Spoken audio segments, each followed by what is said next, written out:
Hello लोगोफोर बड' जब enough' YouTube चेनेलाव नोंथांमोनखौ बरायबाय आसा खालामो गासैबो मोजाङै दङ।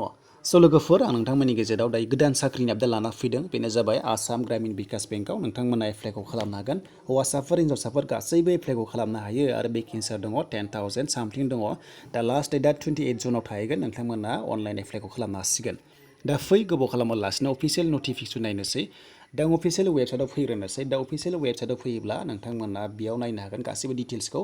आरो दायो बिनि एप्लाइआ जागासिनो दं लोगोफोर। नैबाव नोंथांमोना क्लिक हियार टु एप्लाइआव थुयोब्लानो अनलाइन एप्लाइ खालामनो हागोन।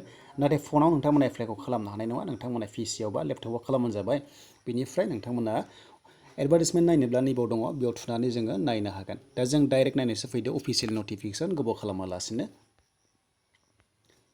दायो लोगोफोर आं अफिसियेल नटिफिकेसन लाना फैखाबाय। दा बेयाव नोंथांमोना वेबसाइटखौ मोनगोन। गाहायाव डिसक्रिपसनाव होनाय जाखाबाय। बेनिफ्राय मा पस्ट दं नोंथांमोना नायना लादो। दा बेयाव ग्रुप ए आरो बि थायो। दा ग्रुप ए आव दङ नै लोगोफोर। बेयाव ग्रुप ए आव दङ अफिस सार्च आरो बियो स्केलाव 1, 2, 3 जागोन। बेनिफ्राय ग्रुप बि आव दङ अफिस एसिस्टेन्ट एबा माल्टिपार्पस। नोंथांमोना बेयाव एप्लाइखौ खालामनो हागोन।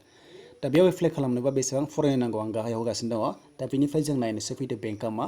दा बेंकआथ' मिथिखाबाय लोगोफोर, बेनो जाबाय आसाम ग्रामिन बिकास बेंक। बेयो नाम्बार 5आव दङ।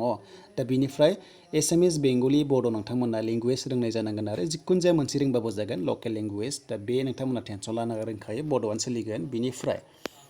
बेनिफ्राय जों नायनोसै माखासे बैसोनि खोथा क्राइटेरिया नायनोसै। दा आसामनि जानांगोन। बेनिफ्राय नेसनेलिटिथ' बे मिथिखाबाय इन्डियानखा। दा बेनिफ्राय नायदोनो बैसोआ बेसेबां जायोब्ला एप्लाइखौ खालामनो हायो। दा बेयाव दङ लोगोफोर, बेनो जाबाय अफिसार स्केल 3आव दङ सिनियर मेनेजाराव 21 इयार्स जानांगोन गाहायसिनानो। बेनिफ्राय 40 इयार्ससिम। बेनिफ्राय अफिसार स्केल 2 दङ मेनेजार, बेयावबो 21 इयार्स जानांगोन। बेनिफ्राय 32 इयार्ससिम। दा लास्टआ जाहैबाय 5 इयार्स बारा मोनो एसटिफ्रा, बेखौ मिथिखायो। नोंथांमोना 40 बा 45 इयार्ससिम बिदि हागोन आरो। दा बेनिफ्राय जों गाहायाव फैयोब्ला नोंथांमोना नुनो मोनदों नैबे जाहैबाय नै बेयाव दङ अफिसार स्केल 1 एसिस्टेन्ट मेनेजार। बेयाव नोंथांमोननि बैसोआ 18 इयार्स जानाय लोगो लोगोनि एप्लाइखौ खालामनो हागोन। आरो नैबाव दंबावो अफिस एसिस्टेन्ट एबा माल्टिपार्पसावबो 18 इयार्सनिफ्रायनो एप्लाइखौ खालामनो हागोन। 28 इयार्ससिम नोंथांमोना बेयाव नुनो मोनदों। दा बेनिफ्राय एसटिफ्राथ' 5 इयार्स बाराबाबो खालामनो हाखायो, बेखौ मिथिखायो। दा नेक्स्टआव जों थांनोसै बेसेबां फरायनाय थायोब्ला एप्लाइखौ खालामनो हायो।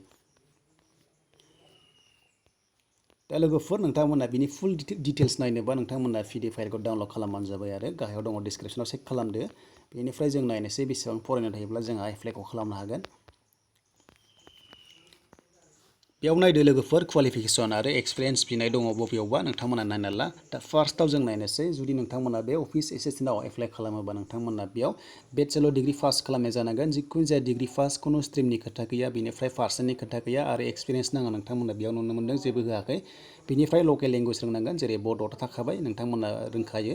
बेनिफ्राय आरो अफिसार स्केल 1 एसिस्टेन्ट मेनेजारावबो जिखुनु जाया ग्रेजुवेट जायोब्लानो एप्लाइखौ खालामनो हागोन, पार्सेन्ट नाङा। आरो बेयाव प्रिफारेन्सआ जायफोरा माने एग्रिकालसार, हर्टिकालसार, फरेस्ट्रि बेफोरबायदि डिप्ल'मा दङ बांसिन होनाय जागोन होनना बुंदों। थेवब्लाबो जिखुनु जाया ग्रेजुवेट जायोब्लानो बे मोननैबो पस्टआव एप्लाइखौ खालामनो हागोन। नोंथांमोना जेबो टेनसन लानाङा, खुनु डिप्ल'मा नाङा। बेनिफ्राय कम्पिउटार नलेज थायोबा साबसिन जागोन आरो। खिन्थु बिथाराखै जे डिप्ल'मा नांगौ होननानै। जिखुनु जाया सिम्पोल ग्रेजुवेटआनो बेयाव एप्लाइखौ खालामनो हागोन, हौवासाफोर हिन्जावसाफोर गासैबो। दा जों थांसै नेक्स्टआव। दा नेक्स्टआव बेयाव दङ लोगोफोर मेनेजाराव नोंथांमोना डिग्रि पास खालामनाय जानांगोन। बेनिफ्राय 50% थानांगोन आरो एक्सपिरियेन्स बिनाय दङ 2 इयार्स नोंथांमोना दङब्ला खालामनो हागोन। बेनिफ्राय आरो स्पेसियलिस्ट अफिसार्स दङ मेनेजार, बेयावबो डिग्रि पास, बेनिफ्राय 50% बिनाय दङ। बेनिफ्राय नोंथांमोना बेयाव एक्सपिरियेन्स थानाय जानांगोन आरो अब्लासो एप्लाइखौ खालामनो हागोन। दा आरो लास्टआव दङ सिनियर मेनेजार, बेयावबो डिग्रि पास खालामनांगोन। बेनिफ्राय आरो नोंथांमोना 50% थाथारनांगोन। बेनिफ्राय 5 इयार्स बिदों एक्सपिरियेन्स। दा जोंनि बांसिन प्रिफारेन्सआ नोंथांमोना जायफोर एप्लाइ खालामगोन बेनो जाबाय अफिस एसिस्टेन्ट आरो अफिसार, बे दं मोनसे स्केल 1, बेनो जाबाय एसिस्टेन्ट मेनेजार। बेयाव जिखुनु जाया डिग्रि पासब्लानो नोंथांमोना एप्लाइखौ खालामनो हागोन। बेयाव खुनु डिप्ल'मा नाङा, पार्सेन्ट नाङा। नोंथांमोना बेयाव एप्लाइखौ खालामबानो जाबाय। दानिया फैनायनोसै जोङो दानिया माखासे इन्सट्राक्सन नायबावनोसै। दानिया नोंथांमोना बेयाव एप्लाइ खालामबा फिस दानांगोन, एप्लिकेसन फिस दङ। बेयाव दङ लोगोफोर गासैबो पस्टनि थाखाय एसटिफ्रा दानांगोन 175 नोंथांमोना पेमेन्ट दानांगोन आरो। बाखि कास्टआ 850 दङ। एसटिफ्रा बेयाव 175 दानबानो जागोन। दा बेयाव माखासे सिलेबास होनाय दङ, मार्क्स होनाय दङ। नोंथांमोना बेखौ पिडिएफ फाइलाव नायदो, डाउनलड खालामनानै गासैखौबो होयोब्ला भिडिअआ गोलाव जागोन। बेनिखायनो नोंथांमोना डाउनलड खालामनानै नायबानो जाबाय। दा जोङो मिडियाम अफ एग्जामिनेसन नायोब्ला लोगोफोर नायदो नोंथांमोना आसामाव मा लेंगुवेजनि एग्जाम जागोन। बेनो दङ नाम्बार 3आव दङ इंलिस, हिन्दी, एसामिसनिल' जागोन, बड'नि गैया। नोंथांमोना इंलिसावनो होनांगोन एबा नोंथांमोना एसामिस बा हिन्दीआव होनांगोन आरो। दा बे मिडियाम अफ एग्जामिनेसन आरो लोगोफोर बियो दा नेक्स्टआव जों थाङोबा फैदो नेक्स्टआव जों मोनगोन माखासे आरो डिटेल्स माब्ला एप्लाइ जागोन आरो माब्ला एडमिट कार्ड मोनगोन नोंथांमोना नायनानै लानो हागोन। स' लोगोफोर बेयाव नायदो बेनि एप्लाइआ स्टार्ट जाबाय दिनैनिफ्राय जाबाय 8निफ्राय आरो लास्ट डेटआ 28 जुनसिम नोंथांमोना 28 जुनसिम एप्लाइखौ खालामबाय थानो हागोन आरो पेमेन्ट दानायनि लास्ट डेटआबो 28 जुनसिम थाहैगोन आरो बे जाबाय नोंथांमोना फ्रि ट्रेनिं एग्जाम होनो हागोन आरो कल लेटार्स डाउनलड खालामनो हागोन बेयाव दङ जुलाइनि 9आव नोंथांमोना डाउनलड खालामनो हागोन आरो नोंथांमोना फ्रि एग्जाम ट्रेनिं होनोब्ला होनो हागोन आरो गोसोबायदि नोंथांमोना होयो होआ नोंथांमोननि खोथा बे 19 जुलाइनिफ्राय लानानै 25 जुलाइआव जागोन दा बिनिफ्राय जों नायबाय दानिया प्रिलिम्स एग्जामा जागोन जुलाइ नङाबा आगस्टआव जागोन होनना बुंदों बेनिखायनो नोंथांमोना एडमिट कार्डखौहाय डाउनलड खालामनो हागोन जुलाइ आगस्टआव आरो डेटखौ दायो क्लियार खालामाखै जिखुनु जाया आगस्टआव जागोन बिनिफ्राय रिजाल्टआबो नोंथांमोना सेप्तेम्बराव मोनगोन प्रिलिम्सनिखौ बिनिफ्राय मेन्सखौ नायोबा नोंथांमोना आरोबाव नुनो मोनदों नैबाव दा मेन्सआ जागोन नै लोगोफोर नोंथांमोना नैबाव नुनो मोनदों मेन्सआ नै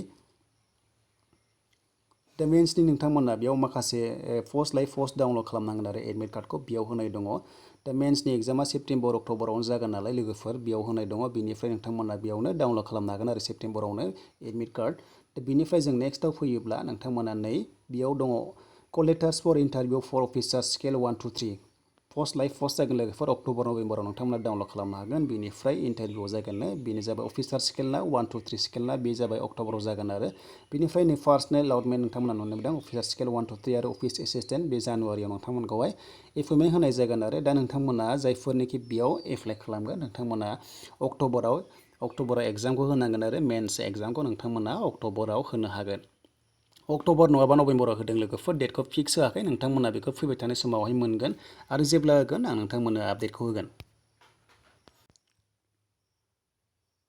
दा बेयाव लोगोफोर भेकेन्सिखौ नायनो हागोन नोंथांमोना नायनोब्ला नैबेयाव दङ आसामनि थाखाय अफिस एसिस्टेन्टआव बेयाव नुनो मोनदों नोंथांमोना आसामनि थाखाय बेयाव माखासे एसटि लाइ एसटि बा कास्ट नोंथांमोना बेबायदि नुनो मोनो आरो दा बेयाव नायोब्ला नै आसामाव दङ जेनेबा हमना ला एसटिफ्रा दङ 9 जन दङ बिनिफ्राय नोंथांमोना नै जेनेरेलाव 50 बेबायदि नुदों आरो दा बेखौ नोंथांमोना डाउनलड खालामनानै लानो हागोन गासैबो पिडि फाइलखौ डाउनलड खालामनानै चेक खालामदो जे बेसेबां भेकेन्सि दङ नोंथांमोना नायनानै लानो हागोन स' बिनिसिम लोगोफोर नोंथांमोना एप्लाइखौ खालामदो जायफोरा बेंकआव मावनो गोसो दङ एप्लाइ खालामबानो जाबाय इन्टारेस्टेड दङब्ला दानिया लोगोफोर गोदानै फैदोंबा चेनेलाव साबस्क्राइब खालाम आरो लोगोसे लाइक खालाम कमेन्ट खालाम आरो लोगोफोर आं बेयावनो दोनथ'बाय आपडेटखौ